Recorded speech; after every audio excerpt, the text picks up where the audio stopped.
नमस्कार दोस्तों, डेट है आज की 20 मई 2023 और स्वागत है आपका एटोएल डिस्कशन में। आज वैसे तो देखो हमें बहुत सारे आर्टिकल्स डिस्कस करने थे, लेकिन दो पार्ट्स में आज हम डिस्कशन करेंगे। दो पार्ट्स में क्यों?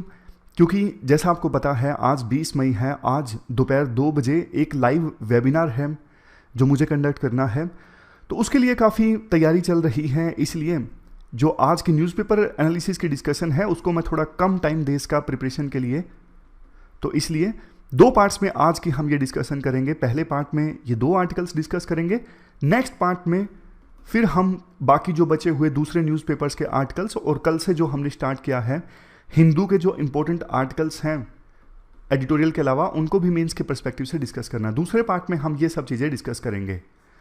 तो आप आज 2 बजे जो वेबिनार है उसको जरूर अटेंड कीजिएगा, काफ़ी कुछ आपको सीखने को मिलेगा दोपहर 2 बजे आज ओनली आईएएस के चैनल पर लाइव। तो पहला जो आर्टिकल आज जो हमें डिस्कस करना है वो एसडीजी गोल से संबंधित है। आप जीएस पेपर सेकंड के इस टॉपिक से आर्टिकल को रिलेट कर सकते हो। क्या है ये आर्टिकल? देखो, एसडीजी गोल्स के बारे में आपको पता है, नहीं पता है तो बता देता हूं। 17 गोल्स हैं, 169 टारगेट्स हैं। इनको अचीव करना है सभी देशों को 2030 से पहले। ये वो 17 गोल्स हैं और इसके अंदर 169 स्पेसिफिक टारगेट्स हैं जिनको अलग अलग देशों को 2030 आने से पहले अचीव करना है। नो पॉवर्टी पहला गोल, दूसरा गोल जीरो हंगर, इस प्रकार से 17 गोल्स हैं। अब देखो 2015 में ये रेजोल्यूशन लिया गया था सभी देशों के द्वारा कि हम ये सारे गोल्स को अचीव कर लेंगे, और समय समय पर ना रिव्यू भी प्रेजेंट किया गया है विभिन्न देशों के द्वारा, जिसे कहा गया है वॉलंटरी नेशनल रिव्यू, कि मतलब अभी क्या स्टेटस है, कहां तक हम पहुंचे इन 17 गोल्स को अचीव करने की दिशा में। इंडिया की बात करें तो नेशनल लेवल पे नीति आयोग ने 2 बार वॉलंटरी नेशनल रिव्यू सबमिट कर दिया है यूएन के हाई लेवल पॉलिटिकल फोरम पर। सिंपल भाषा में आपको बताता हूं, वॉलंटरी नेशनल रिव्यू का मतलब यह है जैसे पॉवर्टी को खत्म करना पहला गोल है, तो नीति आयोग ने पूरे देश में एनालिसिस करके बताया कि पॉवर्टी को खत्म करने की दिशा में हम कितना आगे बढ़े हैं, कितना बाकी काम रह गया है। उसी प्रकार से जैसे इन्फेंट मोर्टेलिटी रेट है, इन्फेंट मोर्टेलिटी रेट को इतना कम करना है, तो उस टारगेट को अचीव करने की दिशा में हम कितना आगे बढ़े हैं, कितना इन्फेंट मोर्टेलिटी रेट हम कम कर पाए हैं। ये सारी चीज़ें बताई जाती हैं वॉलंटरी नेशनल रिव्यू में। नीति आयोग ने 2 बार देश के लेवल पर डेटा सबमिट किया है यूएन के हाई लेवल पॉलिटिकल फोरम में। इसके अलावा देखो स्टेट के लेवल पर भी नीति आयोग ने डेटा कंपाइल किया है। स्टेट के लेवल पर 23 स्टेट्स का डेटा लिया है कि कौन सा स्टेट कहां पर पहुंचा है एसडीजी गोल्स को अचीव करने की दिशा में, फिलहाल क्या स्टेटस है। बट अब इस आर्टिकल में एक नई चीज निकल के आती है। नई चीज क्या है? नई चीज देखो ये है, इवन सिटीज भी अब आगे आ रही हैं वॉलंटरी लोकल रिव्यू करने के लिए। भोपाल पहला हमारा देश का राज्य बन गया है जिसने लोकल लेवल पे रिव्यू किया है कि एसडीजी गोल्स को अचीव करने की दिशा में भोपाल सिटी का क्या स्टेटस है। ये देखो अपने आप में बहुत ज़्यादा इंपॉर्टेंट है। क्यों? क्योंकि देखो cities most important stakeholder हैं एजेंडा 2030 को अचीव करने की दिशा में। एजेंडा 2030 मतलब 2030 तक एसडीजी गोल्स को अचीव करना। 169 जो टारगेट्स हैं ना, उसमें से 65% टारगेट्स ऐसे हैं जो नहीं अचीव किया जा सकते जब तक कि देखो लोकल जो अर्बन स्टेक होल्डर्स हैं वो नहीं पार्टिसिपेट करेंगे। समझ गए? मतलब स्टेट लेवल पे वॉलंटरी लोकल रिव्यू तो हो ही रहा है, बट अब सिटीज़ भी आगे आने लगी हैं। आर्टिकल में राइटर भी एनकरेज करते हैं कि अब ज़्यादा से ज़्यादा सिटीज़ को आगे आना चाहिए और लोकल लेवल पे रिव्यू करना चाहिए। और देखो एक और चीज़, कोई ज़रूरी नहीं कि लोकल लेवल पे जो ये रिव्यू किया जाए सिर्फ अर्बन लोकल बॉडी के द्वारा ही किया जाए, म्यूनसिपैलिटी के द्वारा ही किया जाए।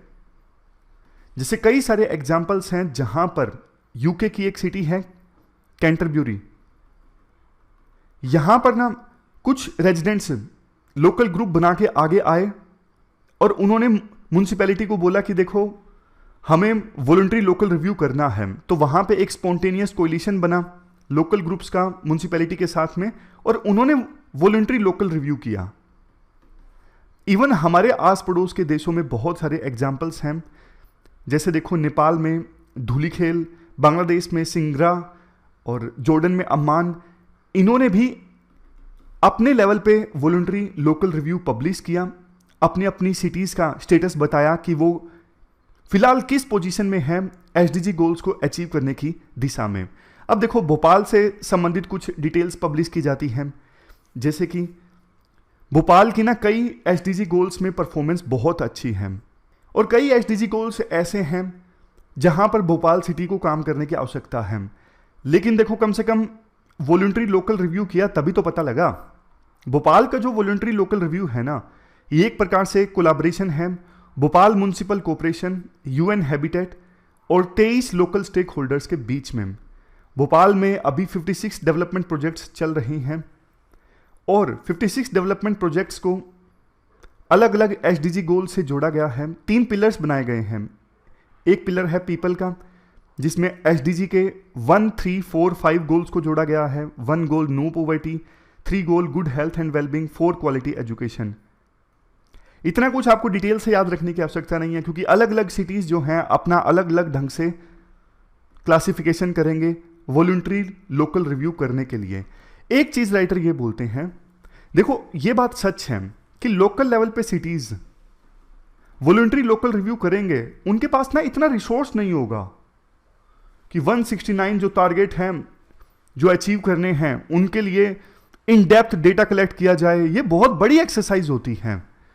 तो राइटर ये कहते हैं कोई जरूरी नहीं कि पूरा का पूरा जो एसडीजी गोल्स हैं उनसे संबंधित वॉलंटरी लोकल रिव्यू किया जाए। हर एक सिटी कुछ इंडिकेटर्स को, कुछ टारगेट्स को चूज कर सकती है इन डेप्थ रिव्यू के लिए।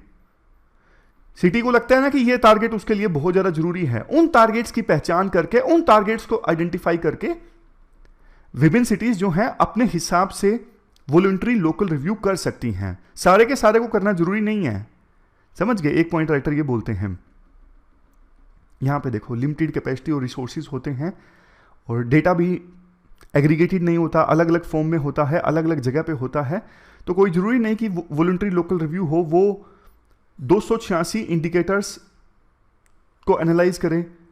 मतलब कुछ टारगेट्स को आइडेंटिफाई करके वहां पे इन डेप्थ रिव्यू किया जा सकता है। बट बस एक चीज का होना जरूरी है, जो रिव्यू किया जाए ना वो एजेंडा 2030 के अनुसार हो। मतलब 17 एसडीजी के गोल्स हैं, 169 टारगेट्स हैं, उन टारगेट्स के अकॉर्डिंग जरूर होना चाहिए। ऐसा नहीं कि अपने हिसाब से कोई भी टारगेट ले लिया अलग से।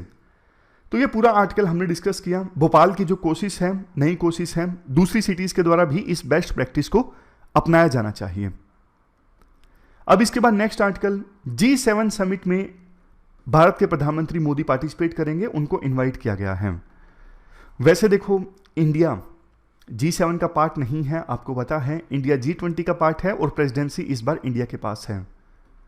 लेकिन भारत की जो प्रोमिनेंस है, भारत का जो रोल है ग्लोबल पॉलिटिक्स में, वो लगातार इंक्रीज हो रहा है। इसी वजह से भारत के प्रधानमंत्री मोदी को इनवाइट किया गया है। आप जीएस पेपर 2 के इस टॉपिक से आर्टिकल को रिलेट कर सकते हैं।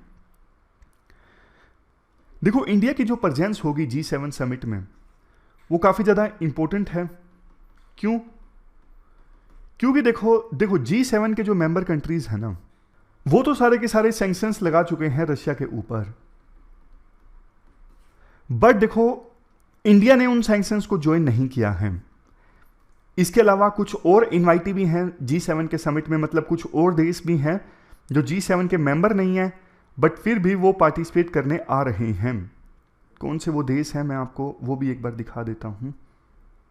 ऑस्ट्रेलिया, यहां पे चलो अभी आएंगे तो हम देख लेंगे उनको। ये रहे south Korea, Australia, Brazil, Vietnam, Indonesia और कोमोरोस, कुक आइलैंड्स। तो मतलब इंडिया एक मेजर कंट्री है जो G7 के समिट में पार्टिसिपेट कर रहा है, लेकिन जिसने रशिया के ऊपर लगे सैंक्शंस को ज्वाइन नहीं किया है। जबकि जापान देखो बहुत ज़्यादा एग्रेसिव है। हाल ही में जापान के जो एम्बेसडर है ना इंडिया में, उन्होंने पुतिन को एक मैसेज दिया। उन्होंने कहा G7 समिट में रशिया को मैसेज जाना चाहिए पुतिन को मैसेज जाना चाहिए कि रशिया यूक्रेन में वार स्टार्ट करने के लिए कीमत रशिया को चुकानी पड़ेगी।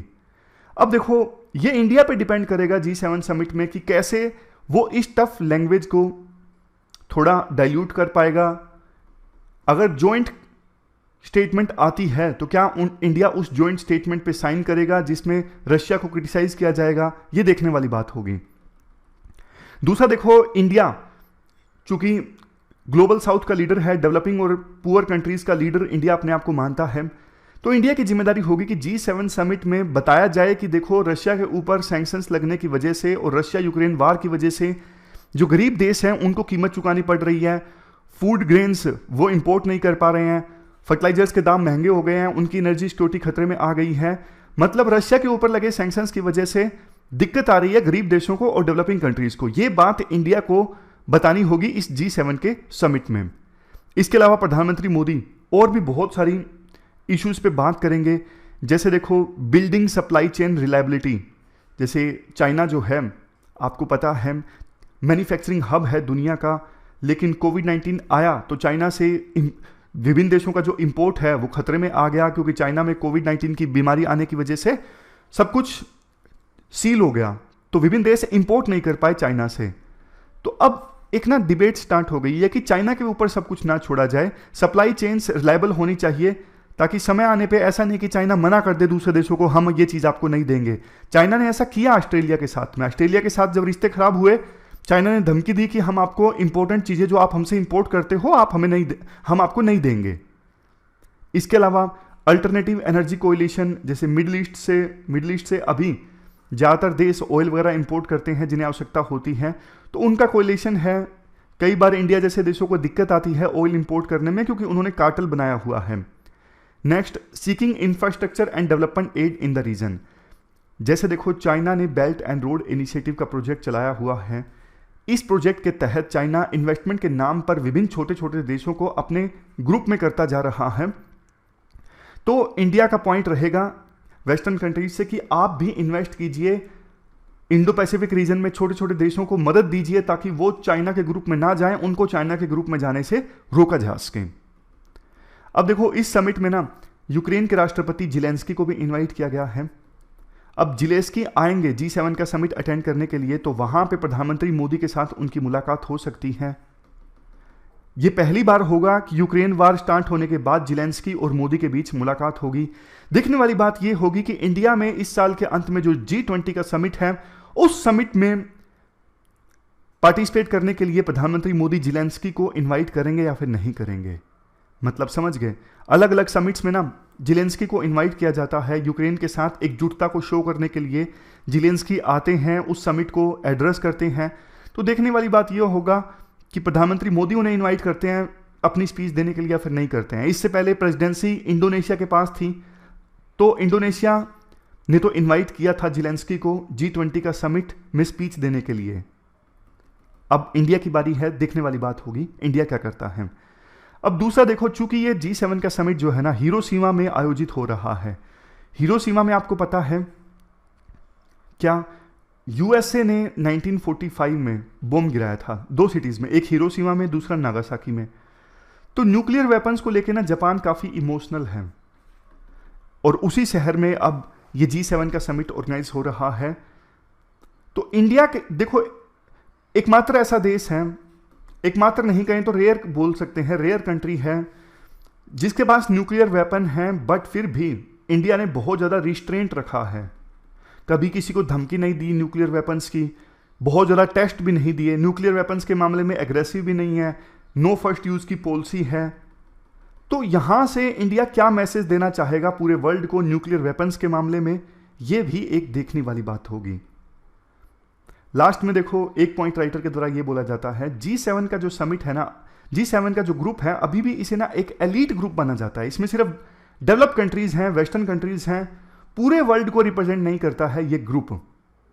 जबकि G20 का जो ग्रुप है वो ज़्यादा वर्ल्ड को रिप्रेजेंट करता है, क्योंकि इसमें 20 देश हैं, इसमें डेवलपिंग कंट्रीज को भी जगह मिली है। चूंकि G20 की प्रेसिडेंसी इस बार इंडिया के पास में है, तो काफ़ी सिग्निफिकेंट है। प्रधानमंत्री मोदी क्या मैसेज देना चाहेंगे G7 के प्लेटफॉर्म से कि कैसे वर्ल्ड को ज़्यादा इंक्लूसिव बनाया जाए, कैसे रिप्रेजेंटेटिव बनाया जाए, कैसे ये इंश्योर किया जाए कि वर्ल्ड के अलग अलग देशों की अलग अलग तबकों की आवाज़ सुनी जाए वर्ल्ड के बड़े प्लेटफॉर्म्स पे, फॉर एग्जांपल UN पे। ऐसा नहीं कि छोटे देश जो वल्नरेबल हैं, फॉर एग्जांपल क्लाइमेट चेंज से, उनकी आवाज़ सुनने वाला कोई नहीं हो। ये सारी चीज़ें हैं।